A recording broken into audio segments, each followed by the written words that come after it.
বেজিংয়ে Xi Jinping অধ্যাপক ইউনুস শীর্ষ বৈঠকে বড় পরিসরে কথা হয়েছে তিস্তা প্রকল্প নিয়ে। পাশাপাশি গুরুত্ব পেয়েছে চীনা ঋণের সুদ হার কমানো ও রোহিঙ্গা প্রত্যাবাসন প্রসঙ্গ। প্রধান উপদেষ্টার এসব আহ্বানে অন্তর্বর্তী সরকারের প্রতি পূর্ণ সমর্থন জানিয়েছেন প্রেসিডেন্ট শি জিনপিং। দিয়েছেন বাংলাদেশে বিনিয়োগ উৎসাহিতের আশ্বাসও। এ বিষয়ে আলোচনা করতে জামালপুর থেকে আমাদের সঙ্গে যোগ দিয়েছেন রাজশাহী বিশ্ববিদ্যালয়ের আন্তর্জাতিক সম্পর্ক বিভাগের সাবেক সভাপতি আব্দুল্লাহ আল মামুন। আপনাকে স্বাগত জানাচ্ছি ইন্ডিপেন্ডেন্ট সংবাদে। এই ঈদে জামা জুতো অ্যাক্সেসরিজের ডিসকাউন্ট। শুরুতেই যে বিষয়টি জানতে চাইব যে চীনের কাছ থেকে $210 কোটি বিনিয়োগ, ঋণ এবং অনুদানের প্রতিশ্রুতি পেয়েছে বাংলাদেশ। এই সফলতা আপনি কিভাবে দেখছেন? ধন্যবাদ। এটা নিঃসন্দেহে বাংলাদেশের জন্য একটা সুখবর। আমরা জানি যে এই চীন সফরের পূর্বে আমাদের বাংলাদেশের তরফ থেকে যেটি ছিল যে ইতোমধ্যেই কিন্তু বিআরআই প্রজেক্ট এবং অন্য বিষয়গুলো নিয়ে গত 2 বছরে এই বাংলাদেশে কিন্তু $1 বিলিয়ন চীন ইনভেস্ট করেছে এবং আমাদের টার্গেট ছিল চায়নাকে রাজি করানো যেন $5 বিলিয়ন তারা এখানে অনুদান দেয়। তো সেক্ষেত্রে $2 বিলিয়ন যে অনুদানের স্বীকৃতি পাওয়া গিয়েছে, এটা আমরা মনে করি যে আমাদের প্রত্যাশিত চাহিদার দিকে আমরা এক ধাপ এগিয়ে গেলাম। এটা অবশ্যই আমাদের অর্থনীতিতে একটা ইতিবাচক প্রভাব ফেলবে। পাশাপাশি আমরা যেটা মনে করি যে চায়নার সাথে বাংলাদেশের যে রিলেশন, বাংলাদেশে একটা রাজনৈতিক পট পরিবর্তনের পর বর্তমানে আমরা জানি যে ভারতের সাথে বাংলাদেশের এক ধরনের টানাপোড়েন চলছে। সেই ভারসাম্য আনার জন্য চায়নার দিকে বাংলাদেশের ঝুঁকে যাওয়াটা এটা একটা ডিপ্লোম্যাটিক পাওয়ার ব্যালেন্সের একটা ব্যাপার।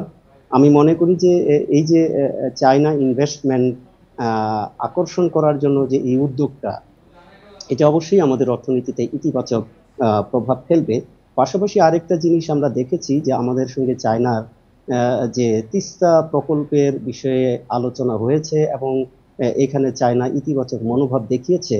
কিন্তু সেক্ষেত্রে আরেকটা বিষয় কিন্তু আমাদের মাথায় রাখতে হবে যে বাংলাদেশে যেমন ভারতের ভেতর দিয়ে তিস্তা পানি আসে, পাশাপাশি কিন্তু ব্রহ্মপুত্রের যে পানিটা আসে সেইখানের আমরা তো ভাটির দেশ। উজানে চায়না কিন্তু ব্রহ্মপুত্রের উৎসমূলে কিন্তু বাঁধ নির্মাণ করছে। এটা ভবিষ্যতে আমাদের জন্য কতটুকু ক্ষতিকর হতে পারে এই বিষয়টা আলোচনা হয়েছে কিনা বা এটা আলোচনা আনা প্রয়োজন। কারণ হলো যে আমরা যেমন ফারাক্কা বাঁধের কারণে ক্ষতিগ্রস্ত হচ্ছি, তিস্তা সমস্যার সমাধান হচ্ছে না, এটা একটা ক্ষতিগ্রস্ত হচ্ছি। পাশাপাশি যদি চায়না আবার ওখানে, ইতিমধ্যে অবশ্য আমরা জানি যে চায়না বলেছে যে ব্রহ্মপুত্রে যে ড্যাম নির্মাণ করা হবে সেটা বাংলাদেশের জন্য ক্ষতির কারণ হবে না।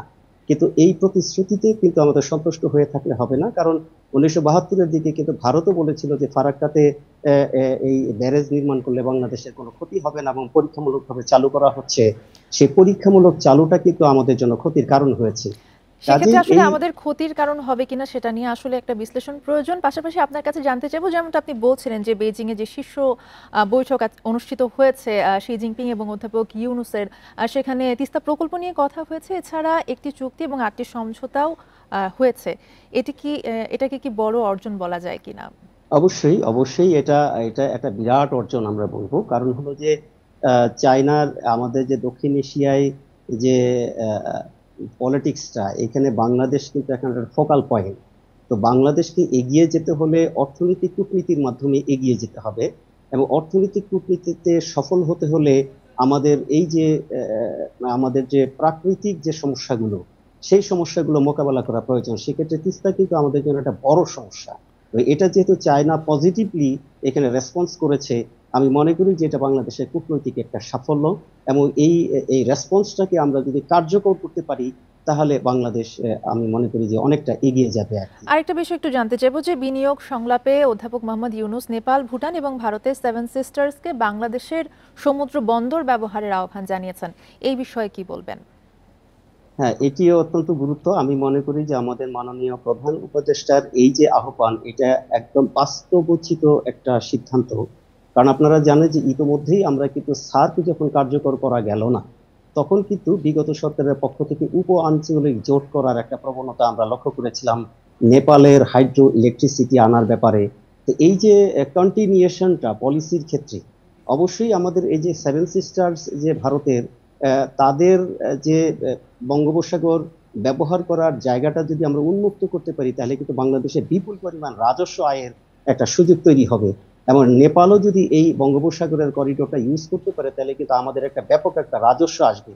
এই যে সিদ্ধান্তটা আমাদের মাননীয় প্রধান উপদেষ্টা গ্রহণ করেছেন এবং ফোকাস করেছেন, আমি মনে করি যে এটা খুবই একটা বাস্তবসম্মত সিদ্ধান্ত হয়েছে, এবং এটা যদি কার্যকর হয়, আমি মনে করি যে বাংলাদেশের অর্থনীতি এবং জিডিপি আরো, মানে আমি বলবো যে সমৃদ্ধ হবে, এবং এটির জন্য আরো কাজ করার প্রয়োজন আছে বলে আমি মনে করি।